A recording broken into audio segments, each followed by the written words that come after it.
Bienvenue dans Breton d'ailleurs, l'émission qui vous fait voyager et vous entraîne à la rencontre des Bretons installés aux quatre coins du monde. Je me trouve aujourd'hui à New Delhi, en Inde, à 2 pas de l'India Gate, la porte de l'Inde, un monument bâti pour commémorer les soldats indiens tombés dans l'armée britannique pendant la Première Guerre mondiale. C'est une des traces de la présence britannique en Inde que nous pouvons découvrir. Nous en verrons d'autres. Alors on parle beaucoup aujourd'hui du miracle économique indien, de ces zones d'activité qui prolifèrent à la périphérie de grandes mégalopoles indiennes que sont Bangalore, New Delhi ou Bombay. Mais on oublie souvent de rappeler que 3/4 des 1,3 milliard d'Indiens vivent toujours à la campagne, bien loin des sièges des grandes entreprises internationales, de l'informatique ou de l'industrie pharmaceutique.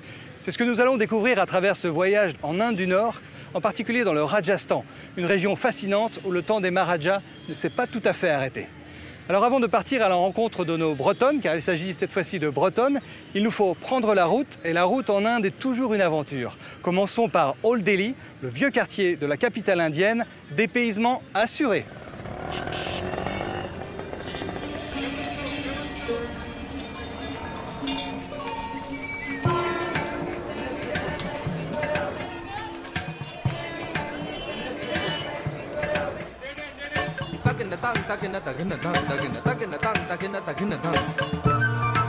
La plupart des voyageurs qui ont un jour débarqué à New Delhi évoquent un choc sensoriel. Certains l'attribuent à une odeur, difficile à définir, mélange de poussière, de chaleur, de fruits ou légumes en décomposition.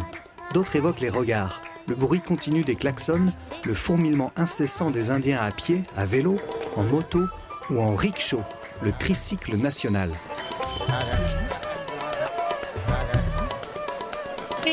C'est sans aucun doute dans Old Delhi, le vieux Delhi, à l'assis des ruelles qui bordent la rue de Chandni Chowk, que le dépaysement est le plus intense.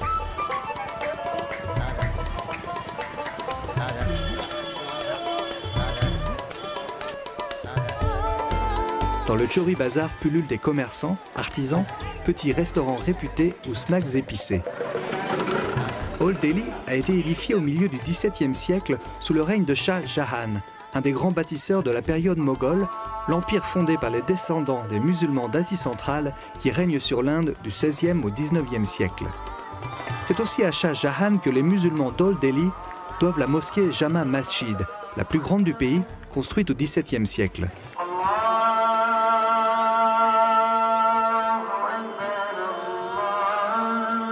Avec 14% de pratiquants, l'islam est la deuxième religion de l'Inde, derrière l'hindouisme pratiqué par 80% des Indiens.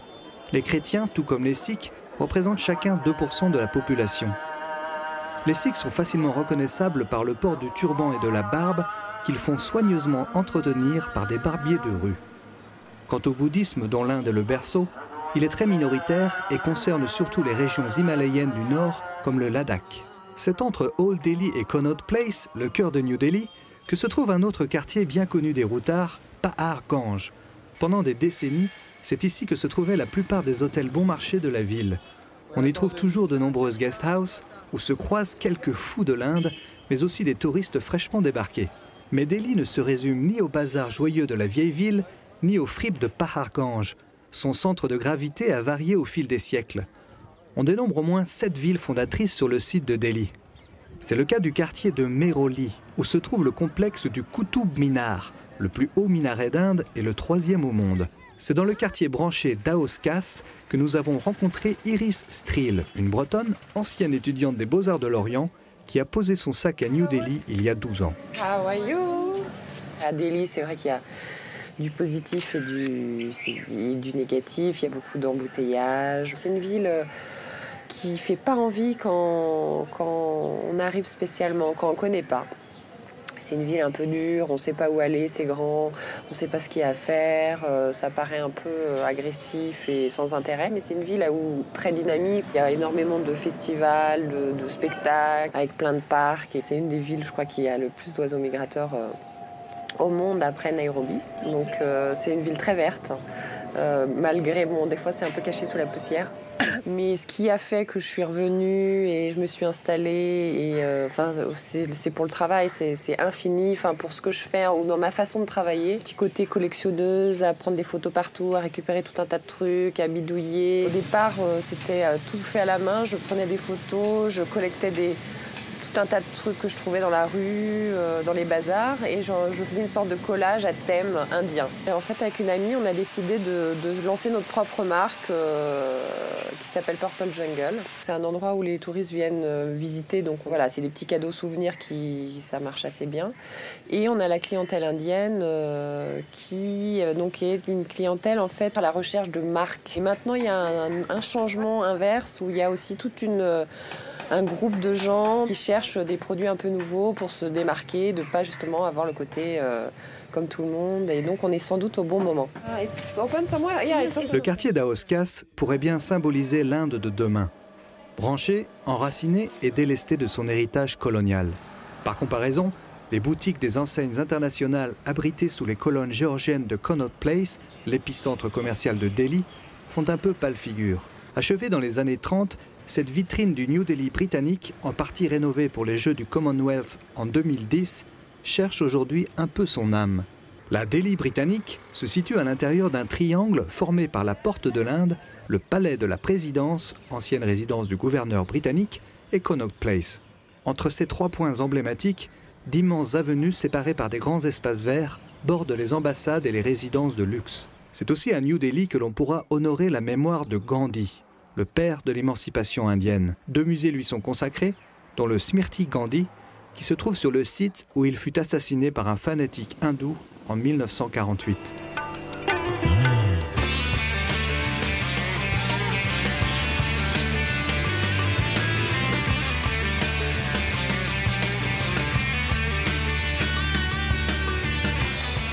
Avec ses 20 millions d'habitants, New Delhi est un chaudron dans lequel bouillonnent des modes de vie, de pensée, des religions et des communautés aux intérêts souvent divergents. De quoi faire perdre leurs repères à bien des Occidentaux qui s'essayent à l'Inde. D'autres, comme Iris Trill, s'adaptent avec bonheur à la manière de vivre et de travailler dans ce pays. Il y a quand même aussi un rythme de travail où c'est peut-être pas non plus, il y a quand même beaucoup de pauses. Voilà, ça c'est pas surprenant en Inde de voir quelqu'un qui dort n'importe où dans son bureau, dans le magasin, le chef du magasin il peut être affalé sur sa caisse, ça choque personne. C'est vrai qu'il y a une vraie différence de culture, donc suivant les jours, on peut être agacé d'avoir tout le temps les gens vraiment en retard, c'est pas 10 minutes, un quart d'heure, mais ça peut être 2 jours plus tard. En faisant mon premier stage en Inde, je pouvais pas imaginer que 12 ans plus tard, je serais mariée à un Indien avec un petit bébé. J'ai une petite fille qui s'appelle Vidya et on lui a donné un 2e prénom. On s'est dit, voilà, elle a ce prénom indien donc, qui veut dire connaissance en hindi. Mon mari est du Bengale. C'est une famille assez tolérante tout en étant assez traditionnelle. Donc voilà, la maman de mon mari est habillée en sari. Ils vont manger la plupart du temps donc, de la nourriture du Bengale. Je fais quand même des crêpes de temps en temps. J'ai réussi à trouver en fait la farine de sarrasin qui s'appelle la kutu atta ici. C'est une farine qu'on utilise surtout pour faire fondre des sortes de galettes avec cette farine. Sinon, qu'est-ce que je garde de Bretagne? Non, moi c'est quelque chose où je pensais que c'était pas possible, c'était de vivre loin de la côte, loin de la mer. Et là je me retrouve, la mer la plus proche est quand même, bon c'est pas si loin en avion, c'est à 2h, 2h30, mais quand même je suis obligée d'aller à Goa de temps en temps pour voir l'horizon et pour me sentir mieux. Pour nous aussi, le temps est venu de prendre la route, non sans avoir prêté attention aux conseils avisés d'un bon chauffeur indien.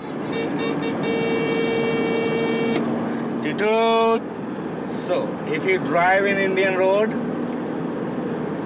remember, good brake, good horn and good luck.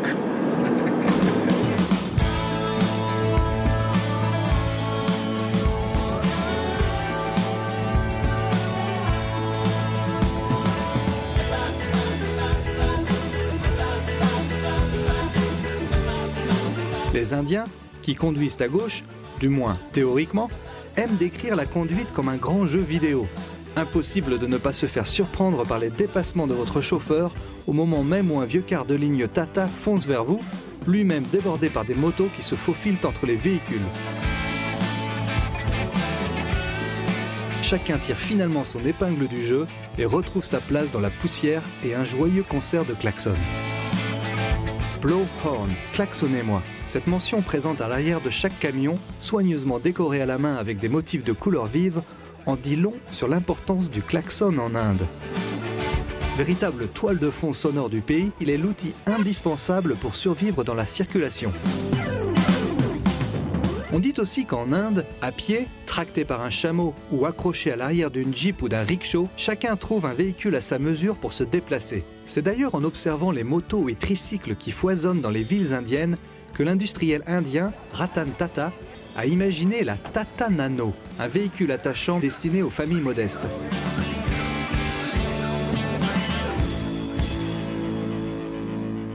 Dans les villes du Nord, on cherchera en vain les repères de l'urbanité occidentale. Le centre-ville est la plupart du temps un joyeux capharnaüm de marchands de tissus, de bijoux, de fruits et légumes et d'artisans en tout genre qui se disputent la chaussée poussiéreuse. Dans cet univers coloré où les vaches, sacrées, cheminent en toute liberté, se nourrissant du tout venant, on repère ici et là un temple consacré à l'une des dizaines de milliers de divinités hindoues, parmi lesquelles Hanuman, le dieu des singes. Aperçue au détour d'une ruelle, une indienne qui presse son huile de colza nous plonge dans un tableau hors du temps. Au fil de l'itinéraire, les images poignantes s'impriment dans la mémoire, comme ce numéro de funambule donné par une jeune enfant rome en bord de route. Pour beaucoup de voyageurs, l'impression de dénuement prédomine. On dit que l'influence de l'hindouisme explique une certaine acceptation des inégalités et du système de caste dans la population. Malgré les difficultés, les Indiens ne ratent pas une occasion d'exprimer leur joie de vivre à l'occasion de nombreuses festivités religieuses. À l'automne, les Hindous célèbrent Navrati, une fête qui dure 9 nuits et 10 jours, particulièrement célébrée dans le nord de l'Inde par de nombreuses troupes de théâtre amateurs qui jouent des parties du texte jusqu'au dernier soir où ils brûlent d'immenses effigies du démon.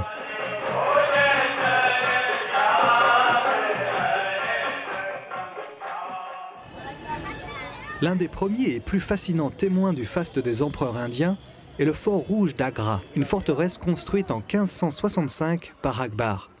Son imposante muraille renferme la ville impériale et les palais des souverains moghols. Il marque l'apogée d'un art indo-musulman fortement imprégné d'influence perse.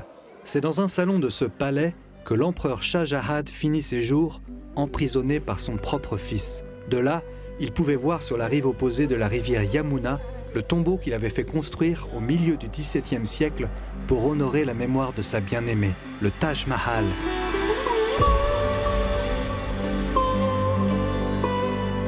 Une larme tombée sur la joue du temps.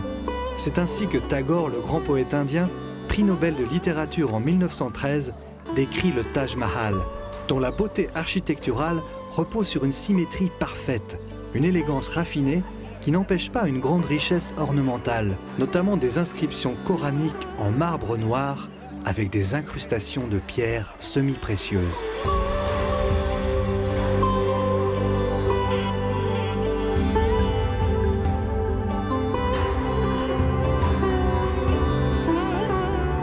À une quarantaine de kilomètres d'Agra, la ville moghole de Fatehpur Sikri est un autre joyau de la civilisation indo-persane.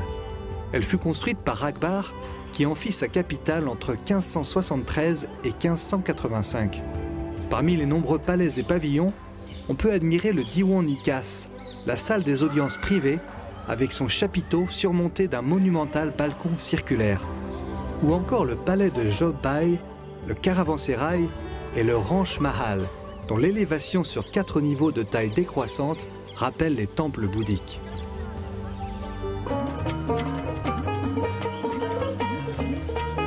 C'est à pied ou en éléphant que l'on pénètre dans le fort d'Amber. Entourée par une muraille de près de 10 km, cette construction du XVIe siècle, à proximité de Jaipur, abrite des palais somptueux, des portes monumentales, un harem et domine un superbe lac et sa petite île où l'on cultive le safran. On peut ensuite flâner des heures durant à travers les cours, les jardins, sans manquer le palais des Victoires, dont le plafond est décoré par des centaines de milliers de miroirs et des feuilles d'or.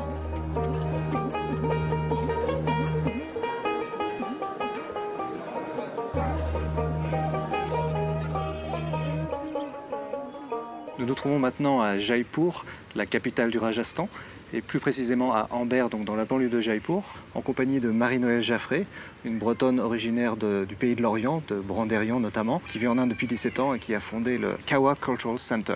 Bonjour Marie-Noëlle. Bonjour. Nous nous trouvons également en compagnie de sa fille, Parveen Sabrina Khan, qui est une indo-bretonne, brito-indienne, je ne sais pas, on va en parler, et qui est également une chanteuse et qui va nous raconter sa vie en Inde. Bonjour. Alors Marie-Noëlle, qu'est-ce qu'on fait, qu'est-ce qu'on entend surtout au Kawa Center? C'est un endroit que j'ai développé il y a 5 ans, en 2008, pour recevoir en fait des artistes étrangers, des artistes indiens, pour développer des collaborations, des rencontres. Ma vie en fait a été toujours imprégnée beaucoup de musique indienne et puis musique du monde en général. Je me suis mariée avec Hamid Khan, qui est un musicien indien connu en Bretagne, pour avoir collaboré avec Éric Marchand et Thierry Robin, donc dans le trio Éric Marchand. Tu t'occupes également de création, notamment de haute couture indienne. Je travaille auprès de créateurs de mode indienne, comme responsable d'une boutique qui s'appelle Hot Pink, qui est un concept qui a été développé par Mounou Kaslival et Marie-Hélène de Taillat, qui sont 2 joailliers très reconnus. Ce que j'ai fait en fait à travers la musique, c'est-à-dire présenter des talents, mettre en valeur le travail des artistes, en fait je le fais aussi dans cette boutique. Pour le trouver, c'est facile, il suffit de suivre l'éléphant rose. Tout à fait. Je vais me tourner du côté de Parveen. Alors ici, tu as entendu depuis que tu es toute petite, je pense, des musiciens prestigieux jouer. Ça t'a donné envie toi-même, je crois, de tourner vers la musique et notamment vers le chant. J'écoutais le trio quand j'étais petite. J'avais toujours ça dans les oreilles, même si je savais pas c'était qui vraiment parce que j'étais super jeune.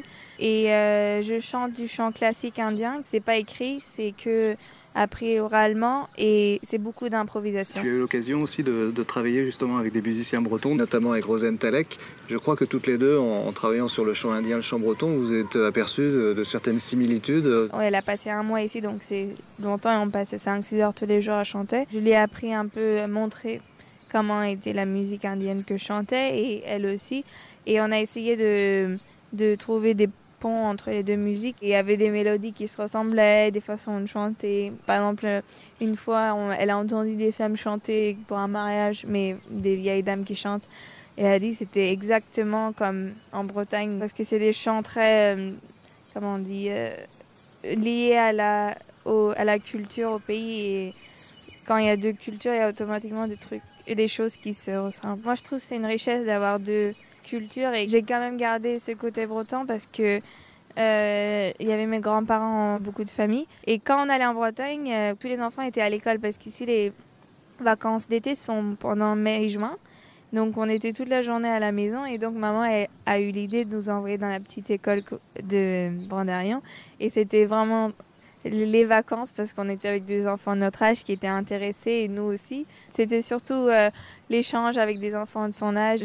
J'ai passé une été en Inde et je vous assure c'était la catastrophe, ça me manquait trop la Bretagne. Justement Marie-Noëlle, j'ai envie de te demander aussi, est-ce que tu vis en Inde depuis longtemps? Est-ce que tu trouves des points communs, des similitudes entre la culture indienne et la culture bretonne? Oui, tout à fait. Culturellement, surtout en vivant dans un milieu rural comme ici à Amber, on retrouve en fait la vie que j'ai connue dans mon enfance en étant à Brandérian. Et je sais que ma mère est venue plusieurs fois en Inde et il y avait beaucoup de choses qui la heurtaient, mais en même temps, elle se sentait très familière à l'environnement parce qu'elle retrouvait son enfance. Comme ce soir, on va fêter Dashera, ça me rappelle en fait les feux de la Saint-Jean que j'ai connus et le pèlerinage de Bretagne. Donc il y a plein de choses. Donc, quand je suis arrivée ici, je me suis dit je perds l'océan. Et en fait, j'ai très vite trouvé l'équivalent avec le désert et sa notion d'infini et ses vagues et ses dunes. Donc ça m'a rappelé la Bretagne. Parveen, pour toi aussi, la Bretagne, c'est aussi des goûts, des saveurs? C'est les trucs les plus classiques, des crêpes, des galettes. Mais ma mère, elle aime beaucoup les faire, mon frère aussi, mais moi, je suis pas très sucrée. Donc le message est passé pour ceux qui nous regardent. N'oubliez pas, si vous venez au Kawa Cultural Center, d'apporter avec vous une 12aine de crêpes et pourquoi pas du cidre.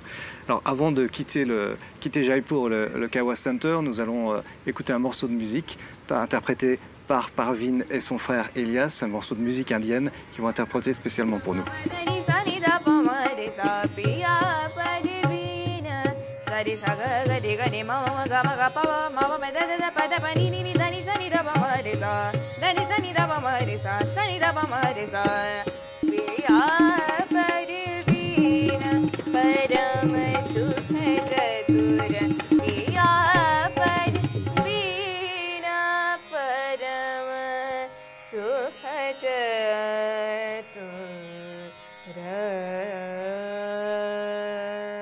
En Inde, l'éducation est un sujet brûlant. Le pays compte 22 langues officielles parmi plusieurs centaines d'autres. Mais 75 ans après l'indépendance, l'anglais reste un véritable Graal pour progresser dans l'échelle sociale. Dans tout le pays, des projets soutenus par des ONG internationales visent à permettre aux enfants les plus démunis d'avoir accès à un apprentissage de qualité et notamment de l'anglais. C'est une action de ce type que soutient la Morlaisienne Catherine de Couessin. Alors la première fois que je suis allée en Inde, c'était en 2008. Je suis partie toute seule pendant 3 semaines et j'ai eu un choc avec l'Inde. Les couleurs, les artisans, la spiritualité de l'Inde. Et donc j'ai trouvé mes artisans à Jaipur. Et tout de suite, ça a été l'évidence de donner 5% des bénéfices de mes ventes Princesse Vagabonde à cette association. À la Dryden Welfare Society, donc la fondation de Mansingh. Donc ils ont 4 écoles. Ce sont des écoles laïques où tous les enfants sont de castes différentes. Et ils ont aussi un centre médical, un bloc opératoire, une pharmacie. Et ils ont aussi un endroit pour aider les femmes qui sont à la maison et qui peuvent faire de l'artisanat. Et cet artisanat est revendu un peu partout dans le monde et ça leur permet aussi d'avoir un peu d'argent. Donc je suis très contente de voir là cette année que l'orphelinat est en train de se construire. Je me suis rendu compte qu'avec peu d'argent, on pouvait faire beaucoup ici. Même s'il y a beaucoup de pauvreté, c'est des personnes qui vivent avec vraiment beaucoup de cœur. Tu me parlais d'un point commun entre la Bretagne et peut-être l'Inde. Je trouve qu'en Inde, les gens sont généreux, font la fête, et on sait tous que les Bretons sont des bons vivants. Quittons maintenant Jaipur pour prendre la direction de Shekhawati, une région semi-désertique au patrimoine architectural fascinant et une des plus belles surprises de l'Inde du Nord. Les grandes maisons que vous voyez, ça on dit toujours les maisons par les mots Haveli.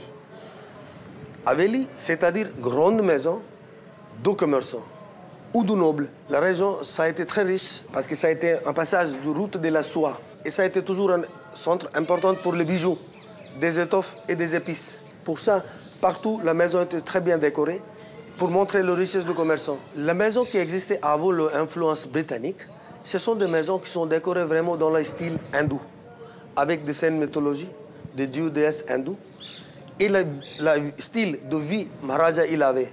Mais après l'influence britannique, la maison était décorée avec des trains, des vélos, de l'avion, de plusieurs soldats britanniques avec des uniformes de militaires de britanniques. Comme ça, on sait que ça a été après l'influence coloniale. Dans la région, il y a presque 3000, 4000 maisons. Mais avec l'influence coloniale de Britannique, la route de la soie a été abandonnée, qui est mort. Mais depuis 1911, l'endroit a été vraiment isolé, abandonné. Et pour ça, vous allez voir les maisons, qui sont maisons vides ici. Il y a des gens maintenant qui commencent à savoir le valeur des maisons. Et pour ça, il y a pas mal de gens qui sont riches. Il a acheté des maisons ici, qui sont en train de rénover les maisons et transformer dans un hôtel. Ici, c'est vraiment très bien restauré, avec goût.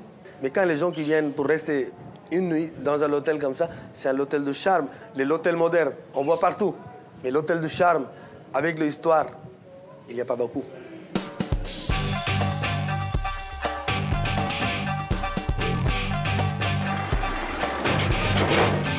Dans le tumulte de ces villes et métropoles, on oublie souvent que l'Inde est avant tout un pays rural, qui possède une faune et une flore d'une diversité exceptionnelle.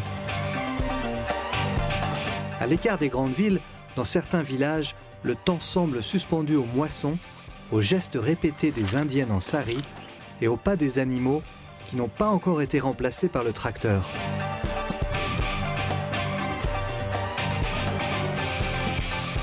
C'est à Ashrol, dans cette résidence de tourisme, que nous avons rencontré Arun Seth, un Indien passionné par l'accueil des visiteurs francophones. quand les voyageurs qui viennent ici, les gens qui voyagent, qui ne connaissent pas tellement de campagne. Parce que l'Inde, c'est un pays de campagne.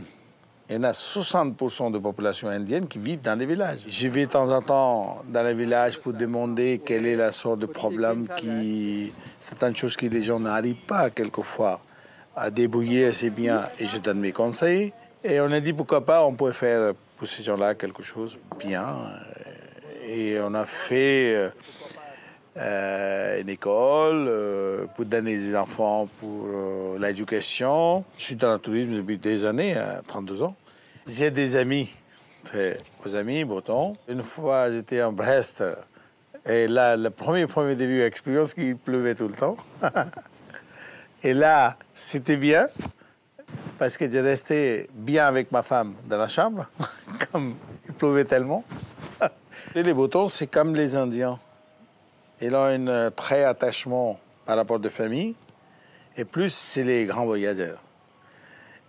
Et ils ont un cœur très facile, je connais mes amis, et plus ces gens qui ont envie de me demander est-ce qu'Arun, on pouvait faire quelque chose, un voyage solidaire, et est-ce qu'on pouvait aider. Et dans ce cas-là, je dis, si vous voulez, on a une école, si vous pouvez aider quelque chose, moi je suis avec vous. Comme ça, vous savez que votre argent, où il va. Les gens, ils vont dans le village tout seuls. Les gens, ils l'accueillent pour donner les tasses de thé. Ils disent, venez manger ici. Les enfants étaient timides, mais ils sont tellement ouverts aujourd'hui. Quand ils voient les touristes, ils sont très contents. Ils savent qu'il y en a d'autres personnes qui existent. Pick up a stick. 7, 8. 11 stick. 9, 10. Epic pattern.